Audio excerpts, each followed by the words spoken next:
जय शिवराय मित्रांनो, मी आज बरोबर भोगावती नदीच्या पुलावर आणि चीनची भिंत जिथून सुरू होते त्या मधल्या स्पॉटवर मी उभा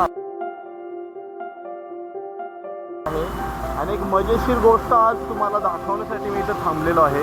हा 2 दिवसापूर्वी कॉन्क्रिटीकरण केलेलं आहे. मशीन ही समोरला आहे एवढी ती तुम्हाला दिसत असेल व्हिडिओमध्ये. पण हे कॉन्क्रीट करताना येथील सुपरवायझरला, जो हायवेचा सुपरवायझर आहे, त्यांच्या देखरेखीखाली हे कॉन्क्रिटीकरण केलं असेल. बरोबर कॉन्क्रीटच्या बाजूला तिथे साईडला हा खड्डा पडलेला आहे. हा बघा, हा खड्डा पडलेला आहे. हा खड्डा ह्यांना दिसत नाही आहे. गेले 3 महिने हा खड्डा असाच आहे. वाहनं येतात भरधाव वेगाने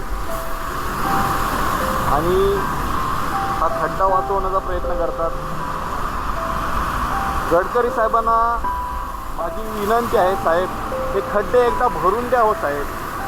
आमच्या कोकण वासियांना अजून किती त्यात गाडणार आहात. आमचे मित्रमंडळी, बाईक स्वार, 4 व्हीलरवाले, ट्रकवाले, टेलरवाले, किती जणांचे ॲक्सिडेंट होऊन जीवाला मुकलेत बिचारे. साहेब हे खड्डे भरा हो एकदाचे. 18 वर्ष झाले हो साहेब. मुंबई गोवा हायवे अजूनही कंप्लीट होत नाही आहे. समृद्धीसारखा महामार्ग कंप्लीट झाला, कॉन्क्रिटीकरणाचं काम चालू आहे, तरी साहेब खड्डे पडतात त्याच्यामध्ये. गोवा हायवे हा केव्हा कंप्लीट होईल एकदा तो सांगून द्या आम्हाला. आणि हे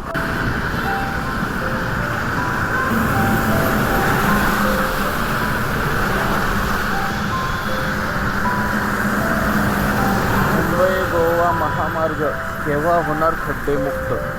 कॉन्क्रिटीकरणाचे काम केलेले आहे, तरीही कॉन्क्रिटीकरणाला सुद्धा खड्डे पडलेले आहेत. जो डांबरीचा हायवे होता तो बरा होता, खड्डे नव्हते. पण गेल्या 18 वर्षापूर्वी या रस्त्याचं काम मंजूर झालं आणि ह्याला खड्डे भरायला सुरुवात झाली. पण ते खड्डे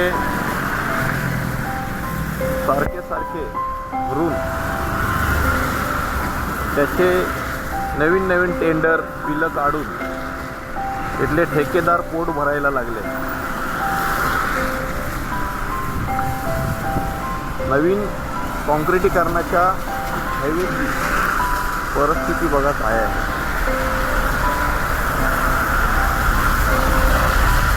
त्याला जर खड्डे पडत असतील तर अजून सर्वसामान्य जनतेचे पैसे किती वाया घालवायचे.